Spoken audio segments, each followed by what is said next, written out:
University. And tonight, quick story is I go home last night and I was asked to kind of write a piece for tonight.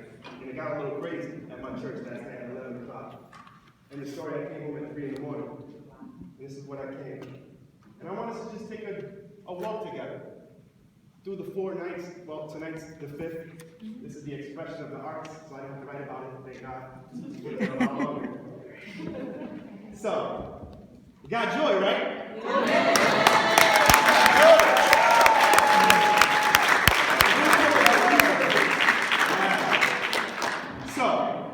So listen, before we leave tonight, I wanted us to reflect on a few things. So I wrote a piece, and my goal was to take a piece of each night and, check my shoestrings.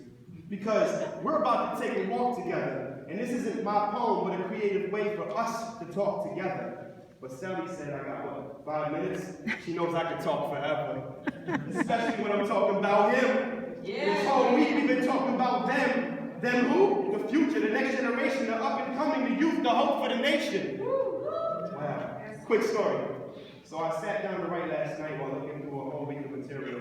I started getting nervous and thinking, God, this is Yale. I don't want to write any weak material. He quickly spoke to my heart. It's not about me. Then I lost it. Pulled it together, wiped the tear off my cheek. It's 11 p.m. I'm exhausted. I grabbed a seat. I was up in the attic of my church. I started to think how last year I was just in the attic of my church. Some changed.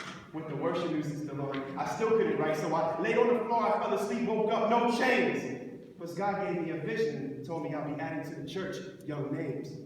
Wow. Now it's midnight, a new day, I gotta rise for work in 5 hours. So I turn to Psalm 30, verse 5, and I feel the power. Joy comes in the morning. So I grabbed my pen, I kept worshiping. I asked him again to help me. Write a closing statement that will encourage them for the special field of work we're in. Youth ministry. Because our youth are in crisis. I've never seen nothing like this. We've all made mistakes in our life, but God can redefine us. So I feel led to fight this losing spirit that teens are just like this, or it's just a phase, well, okay, I don't believe it, but even if it's true what you say, then we'll teach them to pray. Because God's the foundation and pick them up when they might slip and still love them when they go astray. Amen. Dear Lord, forgive us a dose. Too many things distracting us. Negatives, social media attracting us. And if it's hard for us to be disciplined, then what makes us think our kids will win? That's when we look at the hope is worth rates, because oftentimes man finds a way to pervert the good things. Lord, all I want to do is hear for you, refusing to live in a false reality, wasting time filtering our lives, disconnected from our families. Lord, you're the only thing that can fill up the void. Help us surrender our phones so you can fill us with joy. I mean, social media is cool, we can connect and you can follow me, but let's seek more of His Spirit and less technology. As we go out and set the example for the younger age, let's keep these kids from being isolated so they can go enjoy these summer days. Because I remember what it was like riding bikes free from the miseries of all this life.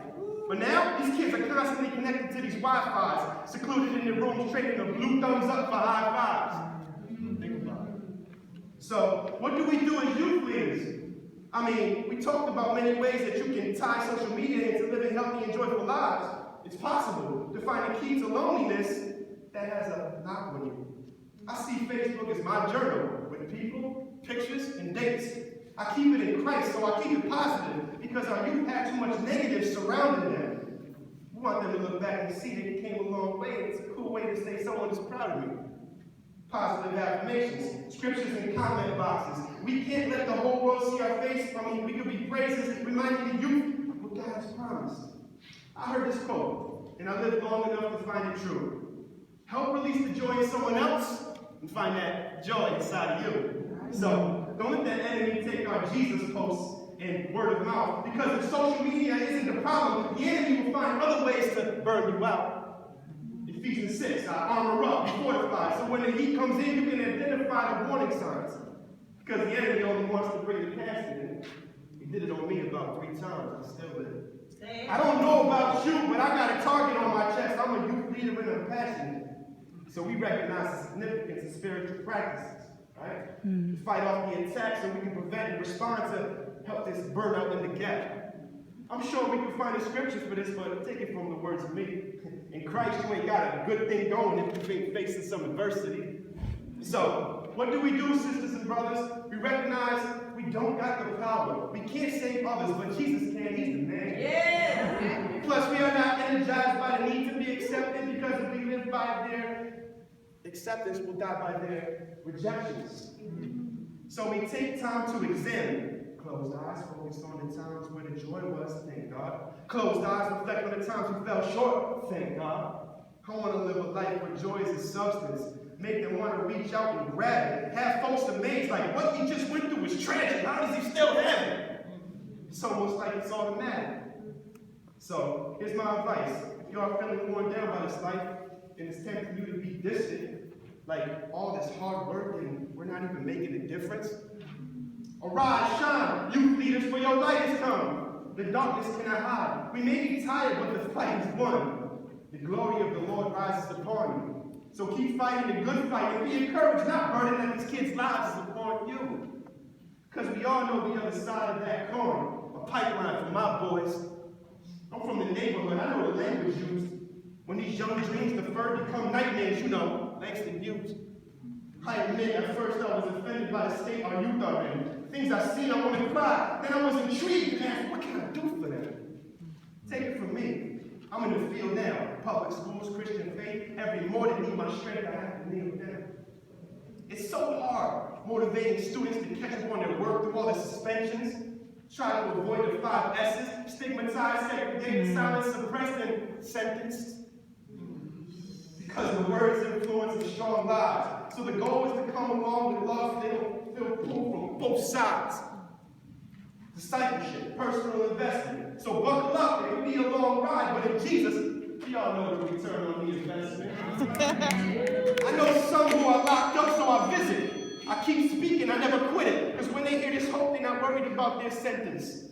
However much to life, still the dead will be risen. So tell the inmates in the prison the king is coming back to get them. I go in and tell them about the grace of a repentant heart. Because I remember what I've been through. I've seen miracles in the courtroom. It changed me. 15 felonies fell on me. I'm still in awe. Because it's grace he never met me in the prison yard. My slate clean. So my question is, got joy? Got joy. Because you know hope deferred makes the heart sick. So I hope that this encourages you. Because I am living proof that healing is what a heart is. In Jesus, I have a purpose. He made me an artist. Now my heart's fixed. Got joy? Got joy.